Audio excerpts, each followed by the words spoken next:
Channel 11 News, winner of the prestigious Emmy Award for News Excellence. Channel 11 News is news coverage you can count on. Major breaking news in Pittsburgh. A hospital shooting.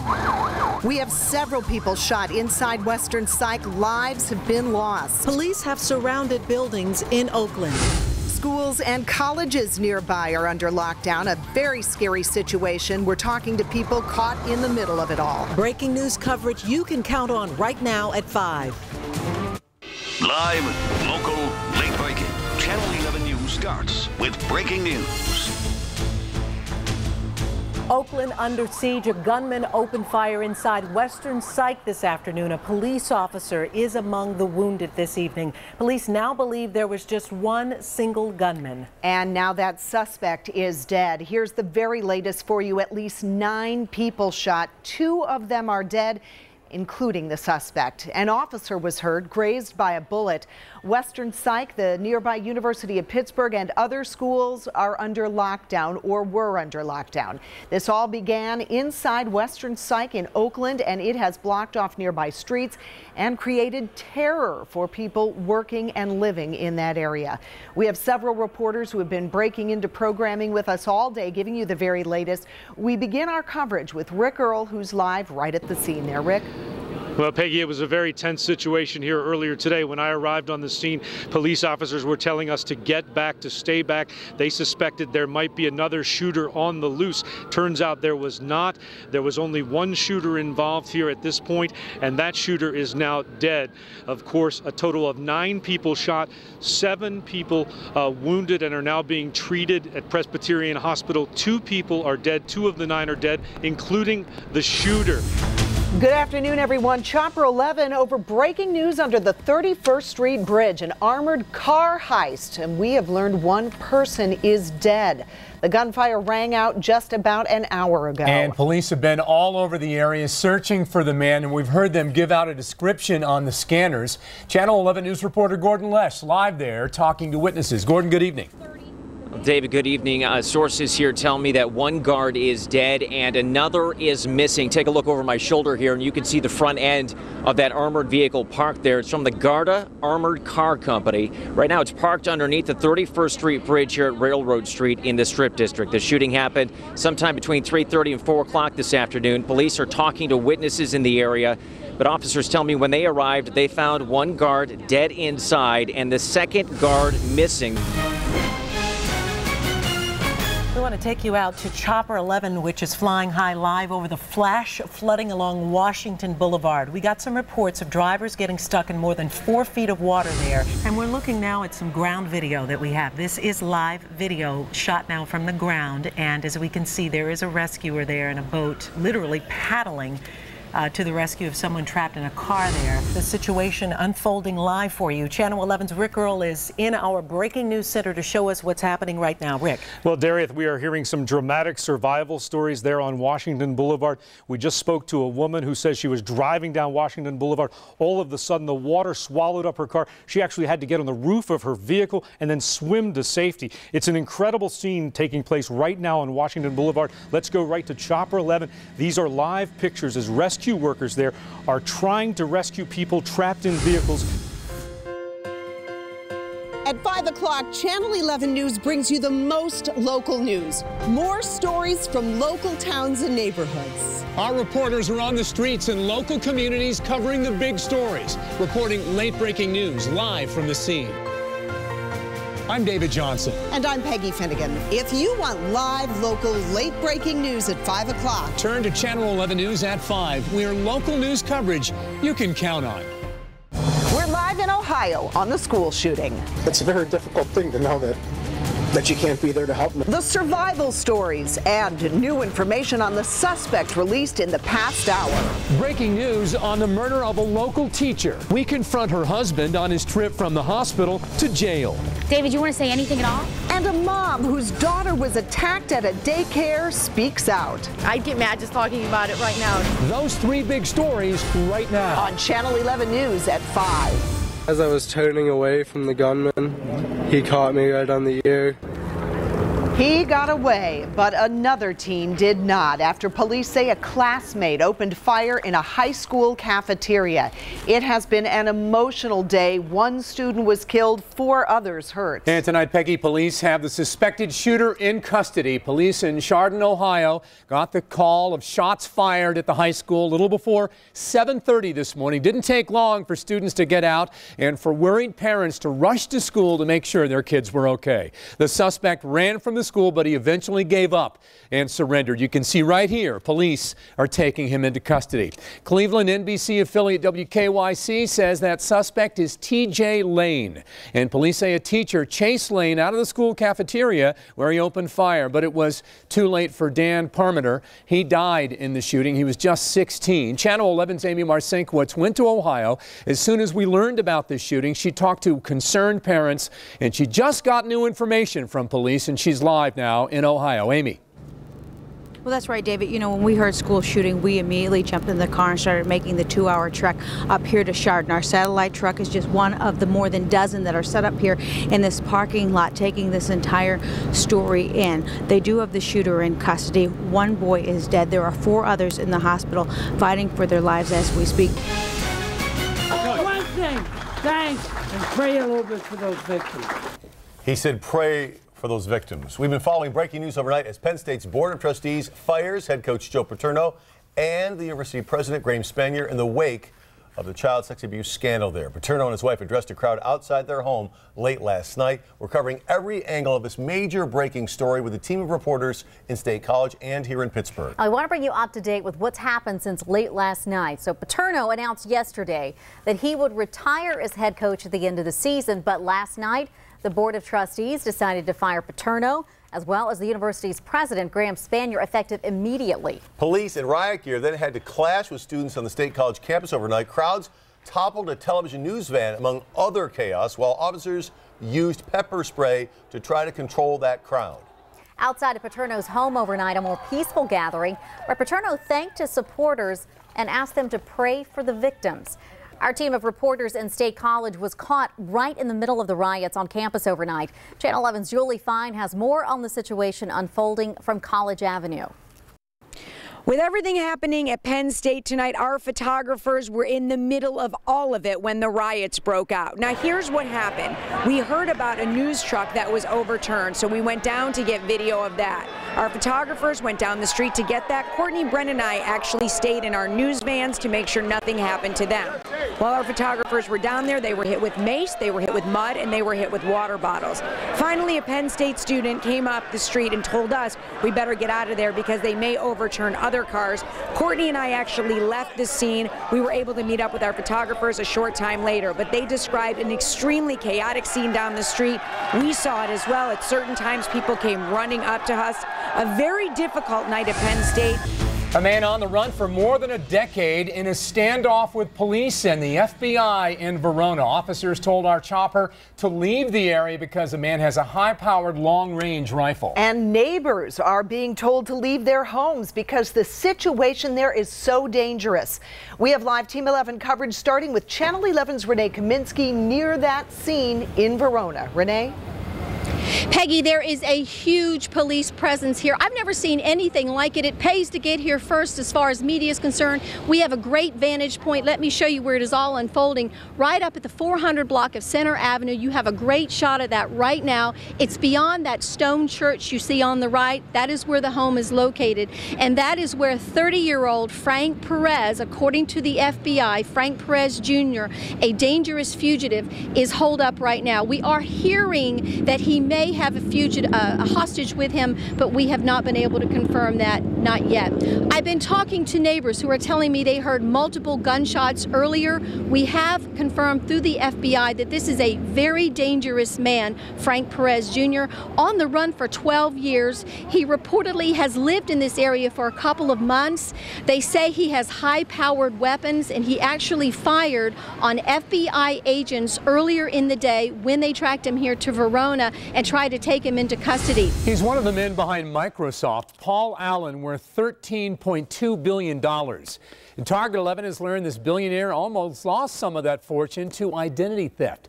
So how do you even get close to bank accounts that big? Rick Earl uncovered the case that led federal officials to make a big arrest right here in Pittsburgh. He's in the newsroom now to explain. Rick?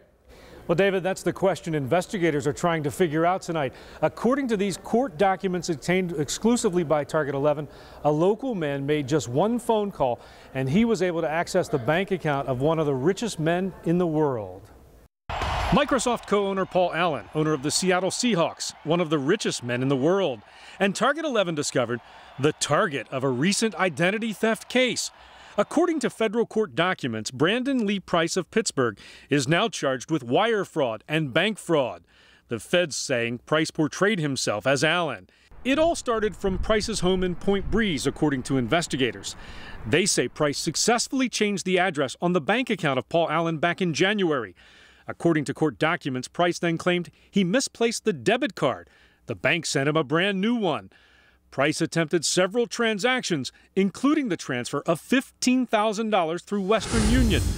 Target 11 first told you how someone in Pittsburgh is accused of stealing the identity of Microsoft billionaire Paul Allen. And now USA Today and TV stations in Seattle and elsewhere are picking up this coverage. Channel 11's Rick Earl digging deeper. He's uncovered how the information was stolen. He's live with a warning that maybe even you could be at risk. Rick? Well, David, we found out this is much bigger than just one person. We discovered today that billionaire Paul Allen is one of about 80,000 people whose personal and banking information has now been compromised. We found Microsoft co-founder Paul Allen's address and banking information on this peer-to-peer network for anyone to see. And he's not alone. There are account numbers, names, addresses, and phone numbers of 77,000 people, including one from Greensburg, another from West Mifflin, and 49 in Pittsburgh. Rick Wallace is an internet security expert in Cranberry who's been tracking this case. And we're talking credit card numbers, names, addresses. Yes. Anything you would need to convince a bank to do this. To assume somebody else's identity, sure. Target 11 consumer investigator Robin Taylor explains.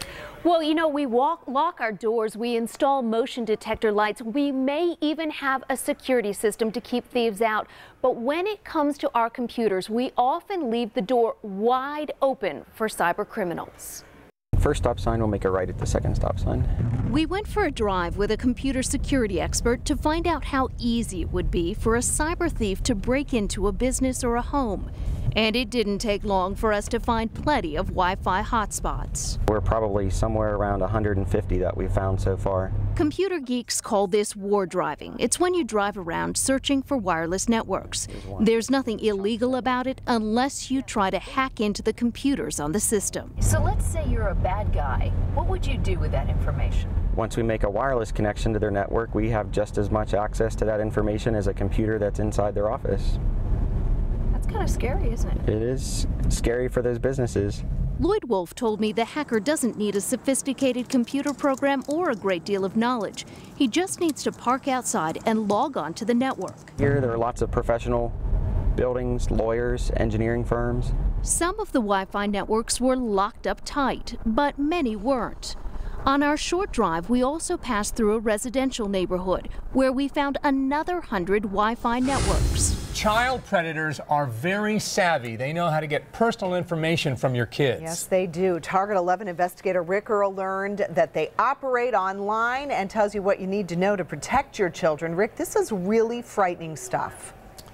Peggy and David, very frightening indeed. Now, we got a rare glimpse behind the scenes as detectives actually go undercover online searching for predators. We also went inside a private internet security company that works hand in hand with police, helping them track down pedophiles. These are actual pedophiles at work right now online. Yes, they're downloading and trading. We watched as internet security expert Rick Wallace from his office in Cranberry tracked pedophiles on LimeWire, downloading child pornography. And this is all illegal, right? Absolutely. And right as we're sitting here right now, this is what's actually going on, real time. Yes. Wallace then showed us how he can pinpoint their exact locations. New York, Saudi Arabia, New York, Ontario, and Florida. Is there an effort by law enforcement to go after these folks? Absolutely. Law enforcement all over the United States, in fact all over the world, are actively pursuing individuals that are trading these movies. And investigators are also actively pursuing predators online. Come on in. Allegheny County District Attorney Steven Zappala took us inside the cyber forensics lab, where every day detectives go undercover posing as teenage girls. I have logged into Yahoo Messenger, and I am currently a 13-year-old girl. It's 2 p.m. in the afternoon, and minutes later, this individual here is 44 from Pittsburgh. The request, 43 male Philly area teacher, begin pouring in. Now he wants me to go to his webcam and see, and he knows that I'm a 13-year-old girl. There's a psychology there. These guys are very smart in terms of how they go about setting up a victim, and what they need to know from the victim and how they gain the victim's confidence. Allegheny County District Attorney Steven Zappala says detectives are online every day, posing as teenage girls, searching for predators, and they've had a lot of success. During the past 6 years, the Attorney General's Child Predator Unit has arrested 284 internet predators. Could what happened at a track meet 25 years ago help investigators in their search for missing Cherry Mahan? Target 11 travels to Michigan to track down a brand new lead in the case. She vanished 26 years ago, but tonight, Target 11 has uncovered a new lead in the Cherry Mahan case, and it's a surprising one. The 8-year-old girl got off her school bus and was never seen again. But Target 11 investigator Rick Earl has learned that police are now interested in getting DNA from a woman to see if she may be the missing girl. This information took Rick from Butler County, where Cherry Mahan disappeared, all the way to the state of Michigan. And Rick, we understand you've been working on this for the past 2 months now. That's right, David, a long time indeed. State police are now taking this very seriously. In fact, they just told Cherry Mahan's mom about this new lead today.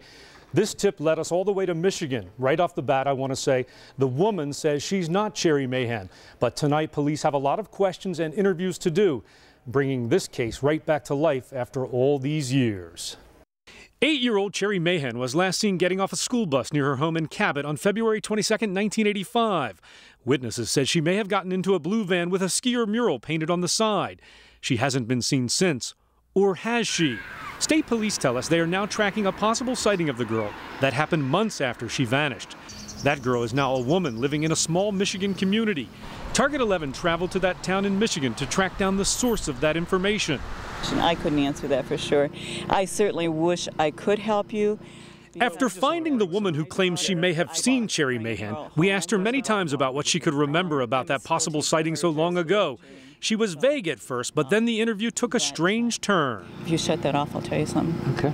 We did, and it starts with her claim that she saw a van at a high school track meet matching the description of the van in Cherry's case. Sometime after that track meet, she saw a flyer of missing Cherry Mahan in the store. She called the number on the flyer, left a message, but never heard back. She was so concerned that she tracked down Cherry's mom and even called her. That was all 26 years ago, but only now the details are emerging of her elaborate story. And police tell us they'll look into everything in their new search. We took all of our information we learned on our interviews to state police, showed them pictures and video last week. They tell us they get calls and emails about sightings periodically. WPXI.com has a new look, but all of the weather information you need is available on the homepage. Severe weather warnings, your personal 24-hour forecast, storm tracker, Doppler 11 radar, and more. Go to WPXI.com and click on the weather tab. Severe Weather Team 11 Chief Meteorologist Stephen Cropper, along with the Greater Pittsburgh Community Food Bank, take weather to the classroom, visiting local schools, teaching local kids, helping local families. To sign up for a weather assembly at your school, visit the weather page on WPXI.com.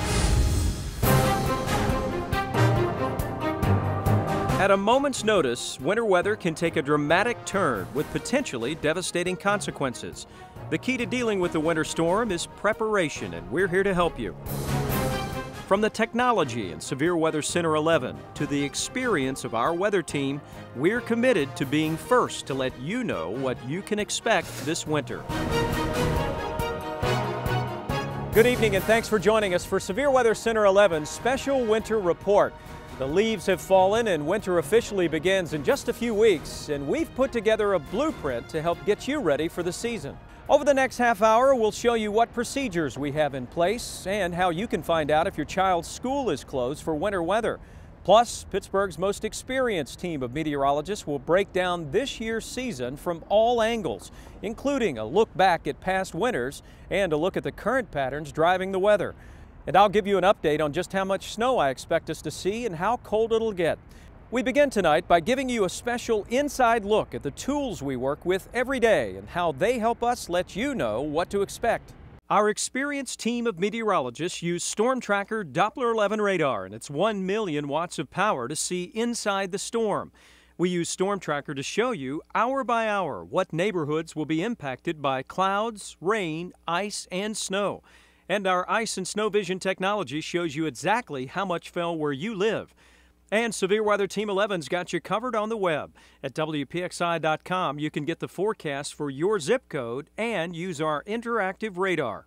School closings and business delays have a big impact during winter weather events, and we have nearly 2,100 schools and businesses listed in our database. Each organization has a special code that allows them to easily report closings or delays. Here are the ways we get the information out to you. You can watch on Channel 11 Morning News starting at 4:30. Also, watch Pittsburgh This Morning on PCNC between 7 and 8 a.m. Closings and delays will also be displayed during the Today Show. Now keep in mind that during extreme severe weather delays, because of the high number of closings, we may only show school closings on TV. You can find all closings and delays on WPXI.com. Harrison showing blitz and then he backs off into coverage. And the pass is intercepted at the 15-yard line by Keenan Lewis. A nail-biter in Kansas City. Keenan Lewis ices a tense win with a late interception for the Steelers. The Steelers prevail over the Chiefs in a game that went down to the wire in Kansas City. Good evening, I'm Albie Oxenrider. We'll get to Kansas City in a moment, but first, the big story. The key points in what was another nail-biter for the Steelers. What is it about the Steelers and Sunday night? They take us right to the end. As mentioned, it wasn't over until a last-minute interception of Tyler Palko by Keenan Lewis as the Chiefs were driving for a possible winning touchdown. The play of the game might have been, once Kansas City did one to itself, Jackie Battle runs into his own man on a third down, forcing the Chiefs to settle for a field goal in the fourth quarter when they needed a touchdown. The defense held up for most of the game despite losing Troy Polamalu early with an apparent head injury. Keenan, how about making the biggest play of the game for you guys? Oh, I know it was, like I said, I knew he liked the rainbow, and I knew he was going to come at me. I've been playing shutdown corner all day, so I knew what it was. Had to play ball. How's it feel to get the game ball? I'm happy. I got to get it to my mom, my daughter, and my wife, and I'm out. Brett Kiesel had a fumble recovery, and we talked with him about those important turnovers. You bet. All right, big man, in the pregame show you were talking salsa. Now you're talking a win. How's this one? This is a tougher one than I think you guys thought. Why do we have to do this every time? Every time on Sunday night you make it interesting. We have to, keep fans in their seats, keep people tuned into the TV. But a win's a win. We'll take them any way we can get them. We needed this AFC win. We're going out of here happy. Tell me about the defense stepping up with turnovers. You got a fumble, a number of key interceptions that help set up points. People have been talking about us all year, saying we haven't got turnovers. We get 4 today. Let's go back to Bill and Rich. Albie, thank you very much. And one of the things that Coach touched upon was the fact that December football is coming up. Well, this win that gets them to 8 wins is critical because it's an AFC win. We have to remember that right now Baltimore, despite the fact that the records are very similar, they hold the tiebreaker. So this is a critical AFC win because that all factors into any tiebreakers that would be down the road. And getting a win in Kansas City, Coach Tomlin knows it's a tough place to get that done. It's a tough place to get it done, but it wasn't that loud today as everyone's expected it to be loud. All these yellow seats, a lot of them weren't filled, so it wasn't as loud as it usually was, and they should have won this game. They're playing a team that started a quarterback for only his second career start, Tyler Palko. Everyone knows who he is back in Pittsburgh. His first start at home, and Tyler threw 3 interceptions and was responsible for a fumble, and he was one of the big reasons why Kansas City lost this game. Good evening. Sidney Crosby is ready to rejoin the Penguins lineup. It's Crosby's second return this year, but his first action after missing 40 consecutive games. And Bill Phillips is Pittsburgh's only TV sportscaster to make the trip to Madison Square Garden, the world's most famous arena, for one of the world's most famous men. Bill Phillips, take it away. Albie, I'll tell you what, Madison Square Garden is known for hosting big events, and that's what tonight's game is, with Sidney Crosby returning to the Penguins lineup. It's become an event here in New York. The Rangers fans, they want to see their Rangers win, but they want to see Crosby do something spectacular, maybe match what he did against the Islanders in his first return in November. Here's his thoughts on doing something like that. That'd be tough to repeat, for sure. Yeah, I just want to go out there and make sure that I contribute and create, and you know, I've worked hard the last few months to try to get back, and like I said, I feel good. So these are exciting games that you want to play in, and you know, whether I had missed the time that I did or you know I didn't, and we're playing this game. You know, you want to play well in big games, so that doesn't change. 11 at 11 brings you coverage of 11 on the ice. The Penguins get a big win tonight against the Rangers in New York. But the bigger story tonight is the return of Sidney Crosby, who had 1 assist and played as if he hadn't missed the past 40 games with concussion-like symptoms. Channel 11's Bill Phillips was at the game and is live tonight from Madison Square Garden in New York. Bill? Sidney Crosby played very well tonight. It wasn't quite as spectacular as it was the first time around back in November when he made his return, but the most critical question was answered after the game. Felt pretty good. You know, still some rust there, and that's going to just take time. But you know, as for the timing and things like that, I felt like I got a little bit better. At least it felt a little bit more comfortable as the game went on. You know, I thought worked out pretty good, mixing them in regularly and playing in different situations. He played a little 4-on-4 as well there at the end of the second, power play. So I thought it was a pretty good start. Good evening. The gang's all back together, and the Pens continue to roll. Crosby and Letang return to the lineup, and the Pens won their 10th straight game. Sid moving around a lot tonight after missing 40 consecutive games. The Pens captain was back along with Chris Letang. Pens scored on Sid's first shift, deflection off a defenseman's stick. No assist for Sid. And the Penguins got it going. Sid was on the power play playing the point. Here's Malkin. He scores in the second period, his 39th. Minute 12 later, Matt Cook makes it 3-1. And then Chris Kunitz on a pretty pass from Sidney Crosby. This was Sid's 1 assist, although they could be reviewing another. The Pens win 5-2, 10 straight wins for the Penguins. Bill Phillips has the locker room reaction, and I would say it was a pretty crowded locker room tonight, Billy. Albie, was a very happy locker room tonight for the Penguins, and as you mentioned, Sidney Crosby will likely get an assist on the Dupuis goal late in the game, so he would have 2 assists. One of the things the Penguins wanted to do tonight was manage his ice time better than they did back in November when he made his first return. They did that, and they were pleased how it worked out. When you're managing your minutes a little bit more, it's, you know, you've got to kind of stay in it and find ways to keep your legs going. And we had a couple shifts where we got cut out there, and you know, that stuff is just something that takes time to adjust, and you don't get any better than that unless you're playing. It's always huge when you get your captain back. I mean, he's our leader. He leads the way, he plays the way that we all want to play, and that makes it easy for the rest of us. And you know, it was nice to have him and Letang and Martin back to give us a full lineup for once this season. Albie, it's a big win at the start of a busy weekend. The Penguins will practice tomorrow in New Jersey, then they'll play the Devils Saturday and the Flyers on Sunday. Oh, slap me, silly Sidney! Are you kidding me? Explosive. Score! Magical. Curry does it again! Combination, adversity. Relentless.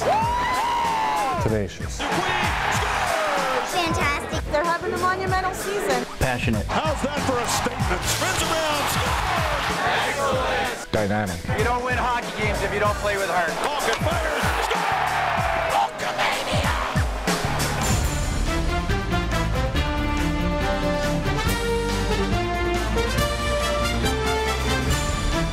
It's a classic NHL rivalry, and the Consol Energy Center is primed for another chapter of the Penguins set to host cross-state rival Philadelphia with a lot at stake in the Eastern Conference. The fans are ready for hockey. We're 30 minutes away from the Penguins getting ready to take on the Flyers. Both teams are on the ice, and it's another sellout. Stay where you are. You have the best seat in the house for the Flyers and Penguins on Channel 11. Good afternoon and welcome to the Consol Energy Center. I'm Albie Oxenrider, and the Pens playoff push is in full swing. I'm Bill Phillips. We'll also be joined by Rich Walsh and Phil Bork in just a few moments. But first, the latest on Penguins defenseman Chris Letang. About an hour or so ago, I spoke with head coach Dan Bilesma, and Bilesma told me that he will be a game-time decision. After he skates this morning in warm-ups, he'll talk about it and see how he feels after he's worked out for the past few days as they get ready to take on the Flyers. So Coach Bilesma was thrilled with the way his team played in Buffalo the other night. I liked the Buffalo game a lot. That was a hard-fought, contested game by a Buffalo team that's playing really well. That was a great test for our team, a great win for our team, and we're going to see 4 more games very similar to that coming up here starting today. Thanks, Sam. And Albie, the Penguins defense has to tighten up a little bit, especially against a team like Philadelphia. All right, the energy is building here. Now let's send it back to the studio and Channel 11's Rich Walsh. Hi, Rich. How you doing, guys? It's been an up and down week for the Pens, beating 2 good teams but losing 2 games to a bad team. The Pens beat New Jersey on Sunday but lost 2 in a row to the Islanders. On Tuesday at the Consol, game tied at 2, the Islanders scored 3 unanswered in the second, beating the Pens 5-3. Same score, same result 2 days later on Long Island, despite Evgeny Malkin scoring his 47th goal of the season, getting the Pens to within 1. The Islanders get the empty net and win it 5-3. But after losing 2 straight, the Pens ended Buffalo's 5-game winning streak with the help of that guy, Sidney Crosby.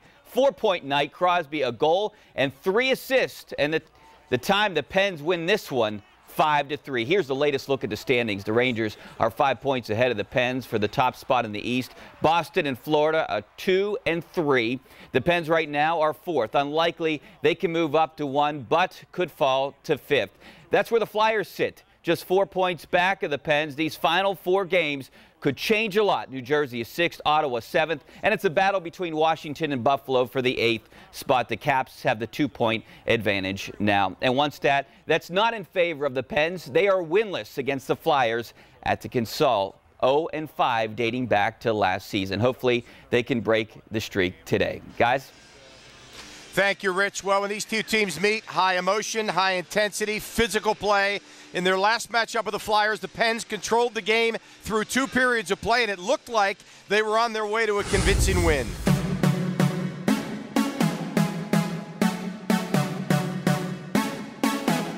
Stadium lights come up, and the ball is hyped. We've got our game face on, 'cause now it's Friday night. Now put your hands up and scream. PX eyes on the scene. We got highlights on skylights, yeah, all that you need. 'Cause Betco's back in action packed. We put our team on full attack. From the band of the week to the fans on their feet. Come on, everybody, turn up. It's Friday night. Pittsburgh, it's on tonight. Yeah, it's skylights on WPX.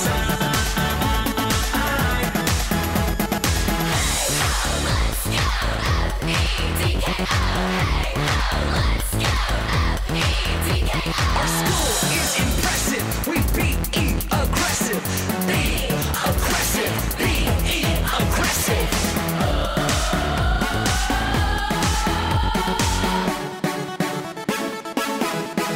It's Friday night.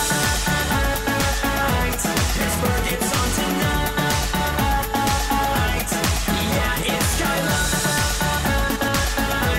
on WPX.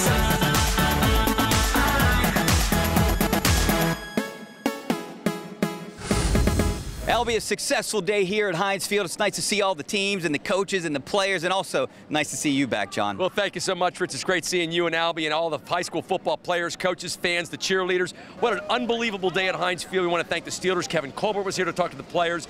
It was just a sensational day as we get ready for high school football, Rich, and nobody does high school football better than Channel 11. We are so excited about Skylights this year. Only a couple weeks away, and the teams that did show up here were excited to come to Heinz Field. And the fire comes back at this time every year. And what you guys did down here is tremendous, and just heightens the whole football scene. Get me ready for like November. This is where I want to be playing here at Heinz Field.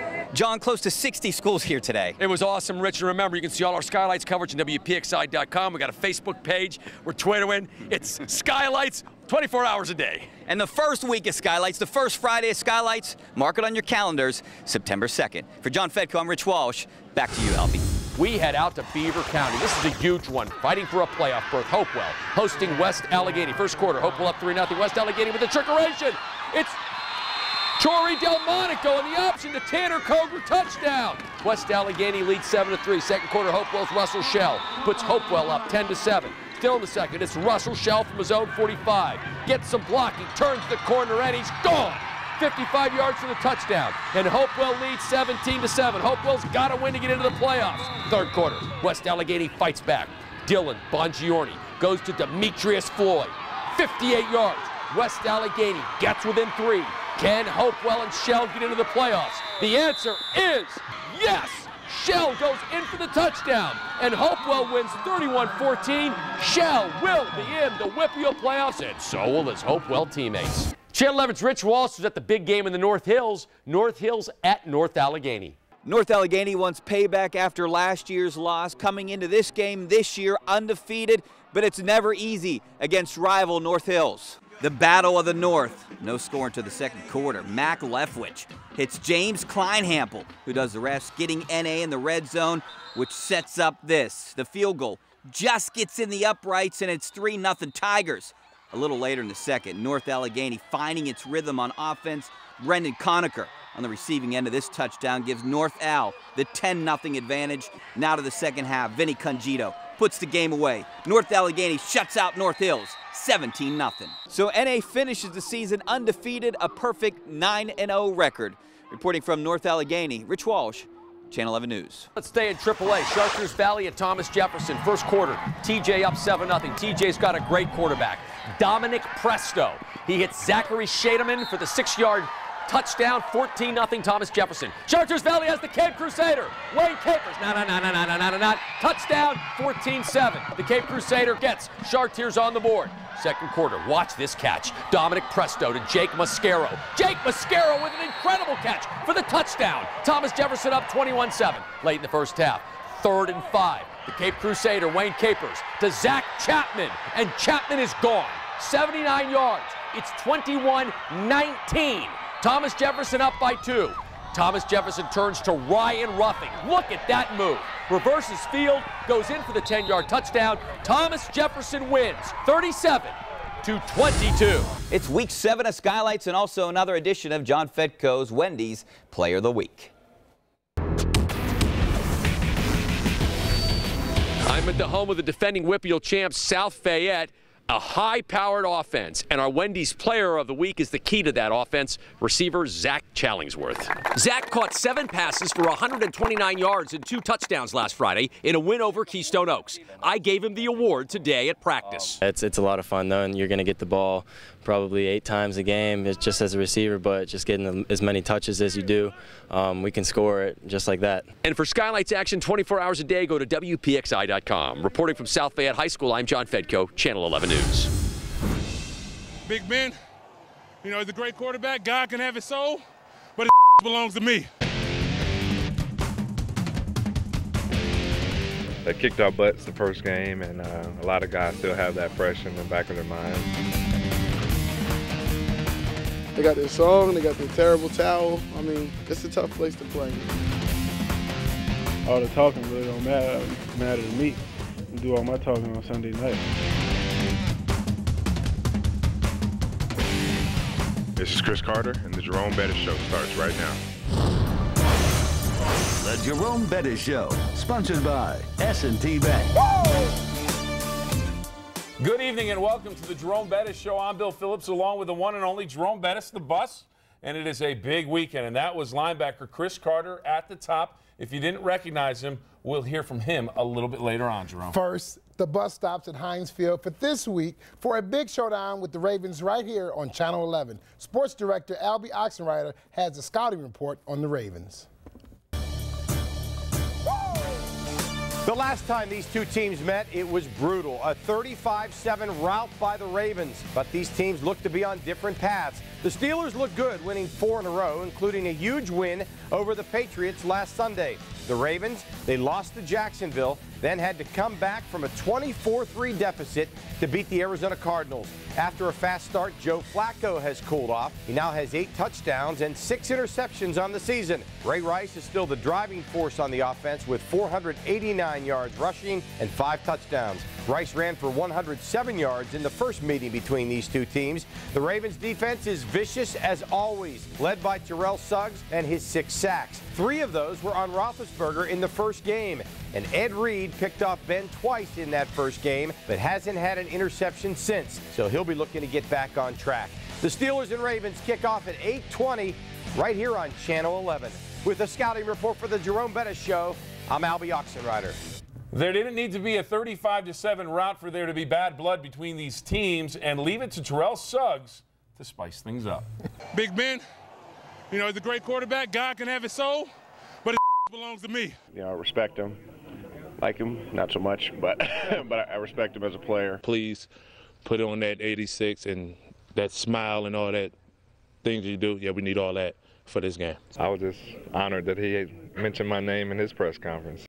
Is that motivation, Jerome, or is the rivalry and the position in the standings more than enough motivation for this one? Well, first of all, you know, whenever you play the Ravens, that's motivation enough. Live from the streets of downtown Pittsburgh, WPXI presents the My Macy's Holiday Parade, starring rock and roll legend Mitch Ryder, everyone's favorite werewolf heartthrob from HBO's True Blood, Joe Manganiello. Direct from Detroit, Mitch Ryder singing a big hit from the 60s, CC Ryder.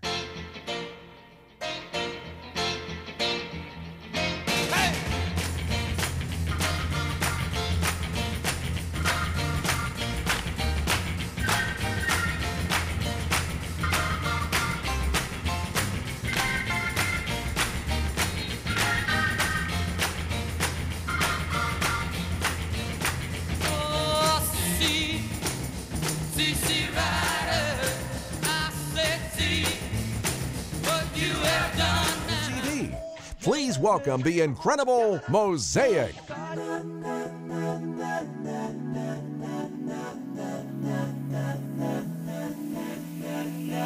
Do you ever feel like a plastic bag drifting through the wind, wanting to start again? Do you ever feel so paper thin, like a house of cards, one blow from caving in? Do you ever feel already buried deep, 6 feet under screams, but no one seems to hear a thing? Do you know that there's still a chance for you? 'Cause there's a spark in you. You just gotta ignite the light and let it shine. Just on the night, like the 4th of July. 'Cause baby, you're a firework. Come on, show what you want. This too. More song coming your way. Pittsburgh-born singer Tino Curry has been setting the pop world on fire, hit number 11 on the Billboard Hot Dance Club chart. He returns to his hometown to perform for us. The song's success has allowed him to make some amazing live performance opportunities with artists like Jason Derulo, Chris Brown, Pitbull. Here again is Tino Curry.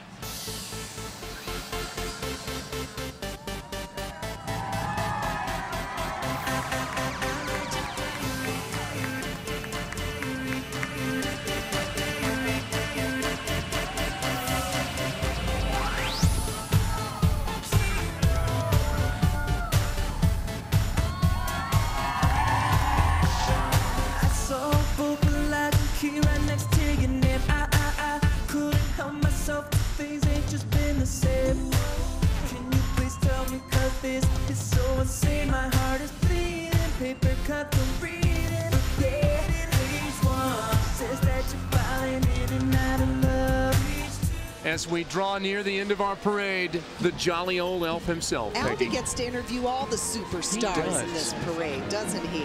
Albie, are you there? Take it away. Thank you, David. I'm here with Santa Claus. I have to tell you, Santa, you look good. Have you been working out? Oh, Albie, You know, just this morning, Mrs. Claus and I were sitting down having breakfast when Rudolph suddenly burst in through the back door. He had an important message for the boys and girls of Pittsburgh. He wanted me to say thank you. Thank you for all the nice treats that you leave for the reindeer. Rudolph especially loves carrots. And they'll be ready for you. You ready for them? Well, boys and girls, now you only have a short time left before you have to think about what you want for Christmas this year. So sit down with your folks, write me a note, and send it to the North Pole. But don't wait too long in getting that note to me, because the elves are going to need time to make your gift. Maybe we'll get some snow from Stephen and the rest of the guys in the Severe Weather Center. Oh, well, maybe not as much snow as the North Pole, but I'm sure you're going to get snow. Happy holidays to all the viewers out there, and a Merry Christmas! Thank you, Santa. Merry Christmas. Merry Christmas to you, Albie. David and Peggy, back to you. And with the hearty ho, ho, ho, it's getting to be time to go, go, go. Oh, very good, Peggy. Well, fun as always. Great to be with you. Wonderful parade. You at home enjoyed it as much as we did. Yeah, A our blast. 31st, and it was fabulous. Thanks for being with us, everyone. Happy holidays, Merry Christmas.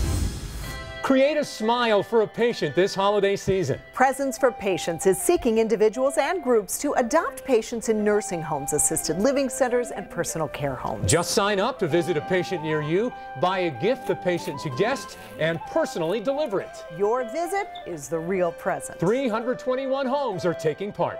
To get involved in Presence for Patients, call 724-443-0011 or visit presenceforpatients.com. To be able to, one, as I said before, to Lloyd, thank him for his service and his commitment at that time, and listen to some of the stories that he has to tell. Because ultimately, the biggest thing in which we try to hand down from generation to generation are those stories. We know times are not easy right now, and we're asking you to give up some of your hard-earned money, but it is going for as good a cause as there is. So think about that right now. Don't just watch this show and do nothing. Watch the show and do something. Pick up the phone, make it ring like you can hear right now. Here's a number to call, 1-800-FIGHT-MD. I'd like to introduce you to one of the Muscular Dystrophy Association's Goodwill ambassadors, and you are just going to love him. He is 4-year-old Barrett DeRubis McGinnis. He was born in Guatemala, adopted when he was 11 months old by his moms, Judy McGinnis and Terry DeRubis. We're going to hear more about the journey from Guatemala to Pittsburgh in just a moment, but first, I want you to show everybody that cool fire truck you have, Barrett. And you got to meet some real firefighters, and you get to ride in the parade, and you get to throw candy to everyone and wave. Now I'm going to eat some candy. I'm Peggy Finnegan. Channel 11 and Greater Pittsburgh Community Food Bank are working together to raise awareness about hunger. Today, we're going to look at some commonly held beliefs about hunger and ask, are they true? What is true is that more than 360,000 people are at risk of hunger in our region. The food bank needs your help. Please call or log on to WPXI.com and click on the food bank logo. You can also bring your non-perishable food items to the WPXI studios today. Hunger is often invisible, so you may not know who is hungry in your neighborhood. But last year, food insecurity in America increased 36% due to the recession and the continuing loss of good-paying jobs. People are embarrassed to come forward and say that they need the help with assistance. If you need help or you know someone who does, call 412-333-WPXI or log on to WPXI.com and click on the food bank logo. More than 1/2 of the 100,000 people served by Greater Pittsburgh Community Food Bank each month are children or seniors. Thousands more are working adults, most just trying to take care of their families, like Sheldon West. I'm not afraid of work, okay? I cut grass all summer. I cleaned out basements. There was nothing people weren't calling me for to do. I was in the maintenance department, a little bit of plumbing, light electrical. I was there 2 years before I got laid off. I come from a hard-working family, so work, to me, you gotta work, So you can still be proud and ask somebody for help. You don't have to hold your head down. Having enough to eat is the most basic of human needs. If you need help or you know someone who does, call 412-333-WPXI or log on to WPXI.com and click on the food bank logo. You can also bring your non-perishable food items to the WPXI studios today. Greater Pittsburgh Community Food Bank is grateful for all of your financial donations. Did you know that more than 40% of the food they distribute must be purchased? But there are other ways you can help. You can volunteer, like Joe Utterback. We're stocking shelves. We usually do this on Tuesday evening whenever we're done, but if we have too many clients to pack for, we don't have time. So we have to do it on another day, which is what we're doing today. These are all volunteers. I couldn't do this job without these people, and this is only a small number of what we have. I appreciate what these people do because they are the plum food pantry. If you can volunteer or make a donation, call 412-333-WPXI or log on to WPXI.com and click on the food bank logo. You can also bring your non-perishable food items to the WPXI studios today. Hi, I'm Jerome Bettis.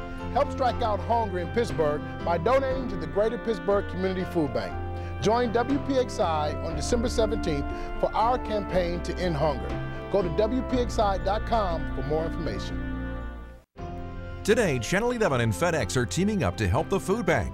Drop off non-perishable food items to the FedEx truck at the WPXI studios. We're here in the WPXI parking lot where Channel 11 and FedEx have teamed up to help the Greater Pittsburgh Community Food Bank. And now we're encouraging all of you Channel 11 viewers to come to our studios and drop off non-perishable food items. Joyce Rothermall, the CEO of the food bank, she's here now. Why don't you tell us and the viewers how important it is for people to donate food, especially this time of year? Well, we're in a tough economy. Many families are struggling, people who have never needed help before. We really need our community to come out, engage with all of us, and get the job done of having this be a holiday season that is memorable for everyone. And it's great to be here with FedEx. Steve Meyer is here too. Steve, you work with the food bank quite a bit, don't you? Yes, many of our employees volunteer their time, but today I want to present a check for $25,000 to Joyce's organization to help continue to do the good work that they do in our community. Thank you so much, Steve, and all the people at FedEx for the good work that you do for all of us in terms of your service and now in terms of your giving. It's just a wonderful thing. Thank you. And with the need for jobs so great, we're back to bring you the Great Pittsburgh Job Summit 2. Here's what you can look forward to tonight. We'll bring you the personal stories of people in the Pittsburgh area who have found work. We'll show you where to find jobs. We'll explain how social networking could land you your next job. And we'll explore community college opportunities that won't take you 2 years to finish. Plus, we have job experts manning the phones right now to answer your calls. You can call 412-333-WPXI. Plus, we have representatives from the Marines and from Community College of Allegheny County live with web chats for the next hour. So log on to WPXI.com to ask your questions. Now, a year ago, we introduced you to a local man who lost his job as a machinist. And he isn't alone. No, he isn't. 59,000 manufacturing jobs were lost in Pennsylvania over the last year. We met George Kavalovich and his wife Lisa last February, and we've kept in touch. So a year later, how are they doing? It really has changed since the last interview that we've done. Tonight we'll profile 15 black Pittsburghers who changed our region's history forever, and in some cases, they changed the world. They are our 15 who dared to dream. But just how did we arrive at this countdown list?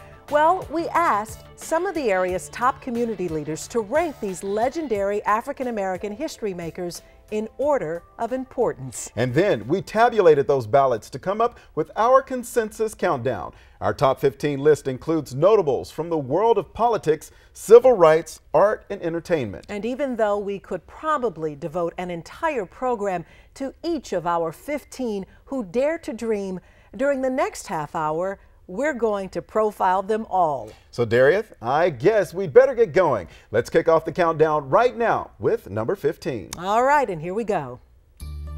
At number 15 on our list, Martin R. Delaney, who was appointed by President Abraham Lincoln as the first black field officer in the United States Army.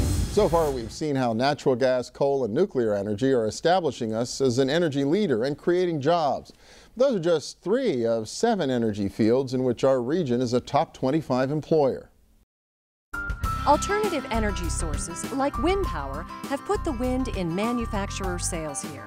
As Denise Bodie, CEO of the American Wind Energy Association, explains, when we build windmills, we generate more than just electricity. We generate jobs. In the last 5 years, we've added over 400 new manufacturing facilities in the U.S., and the wind manufacturing sector is one of the fastest growing manufacturing sectors in the whole country. So it's really one of the bright spots of our economy. As everybody else is outsourcing jobs outside the United States, we're actually working to insource jobs in this sector and build new manufacturing, playing on the skill sets that have already been there in places like Pennsylvania. Medical researchers are building a bridge between themselves and the minority community. For decades, there has been a climate of mistrust between the two, a climate fostered by a history of betrayal and outrage. The reluctance of minority candidates to participate in medical studies has hampered the discovery of potential new cures and treatments to prolong and enhance life.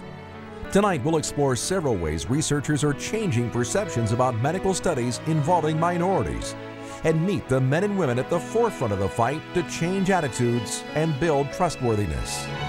Hello and welcome, everyone. I'm David Johnson. Thanks for joining us. Some of what you're about to see and hear during the next 30 minutes may surprise and may shock you. It may also motivate you to become your own advocate when seeking information about medical research and how to improve your own health. The goal of this town hall meeting is to examine ways that we can move beyond the barrier of mistrust between minorities and medical researchers. Joining me at the anchor desk, my two co-moderators, Dr. Sandra Quinn, Dr. Stephen Thomas from the University of Maryland Center for Health Equity. Both are principal investigators on a study funded by the National Institutes of Health. Also in the studio with us, the research team members, Dr. Craig Fryer, Dr. Mary Garza, and Dr. James Butler. We'll also have input from various community members.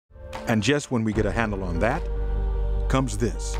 There was an extraordinary apology today from President Obama for something that happened more than 60 years ago. The U.S. conducted secret medical experiments that involved intentionally infecting Guatemalan mental patients with sexually transmitted diseases.